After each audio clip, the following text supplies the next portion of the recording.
Buenas tardes. En este espacio, mis compañeras Catalina, Mónica y yo hablaremos acerca de la corteza cerebral.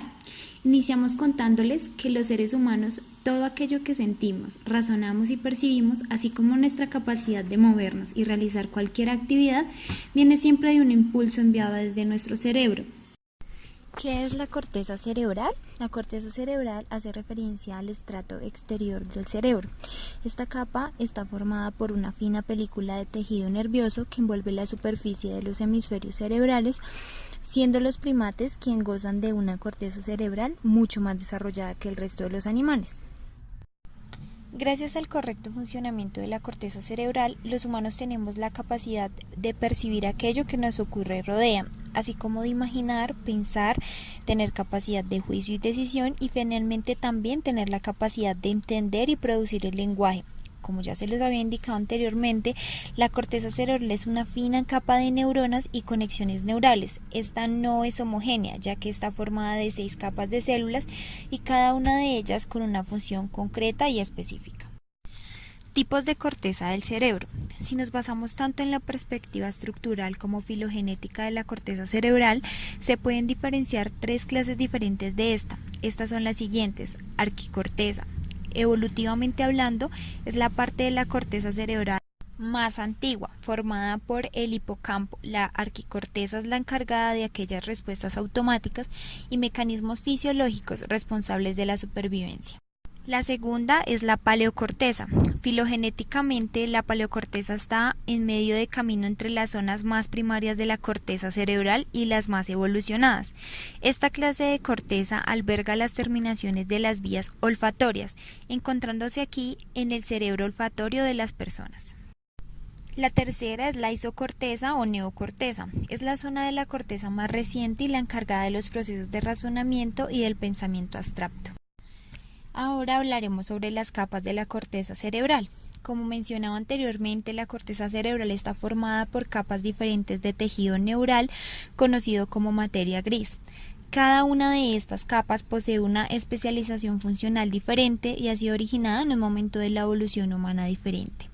Esto significa que a lo largo de nuestra evolución y desarrollo como seres humanos, estas capas han ido aumentando en cantidad, lo que ha implicado un potente desarrollo de nuestras capacidades cognitivas e intelectuales en comparación a otras especies humanas. La primera es la capa molecular. La capa molecular es el extremo y por lo tanto más reciente en origen de todos los estratos de la corteza cerebral, conocida también como capa plexiforme. Es esencialmente una capa sináptica formada por una expresa red de fibras neurales.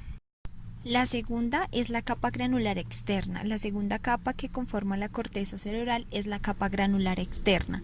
Esta está formada por una gran cantidad de pequeñas células estrelladas y piramidales. La tercera capa es la capa piramidal externa. Recibe su nombre del tipo de células que la componen, que son las células piramidales. Estas células dirigen sus acciones hacia otras zonas de la corteza y hacia otros destinos subcortinales en forma de fibras de proyección, asociación y comisurales. La cuarta capa se llama capa granular interna. Esta capa está formada esencialmente por una masa compacta de células estrelladas, la mayoría de las cuales reciben aferencias de la zona del tálamo. Estas fibras ordenadas de manera horizontal son conocidas como banda externa de Baillargeon. La quinta es la capa piramidal interna o capa ganglionar. Esta quinta capa entraña una gran cantidad de células piramidales de medio y gran tamaño, así como células estrelladas y de Martinoffi. Sus filamentos dispuestos en horizontal también conforman parte de la banda interna de Baillargeon.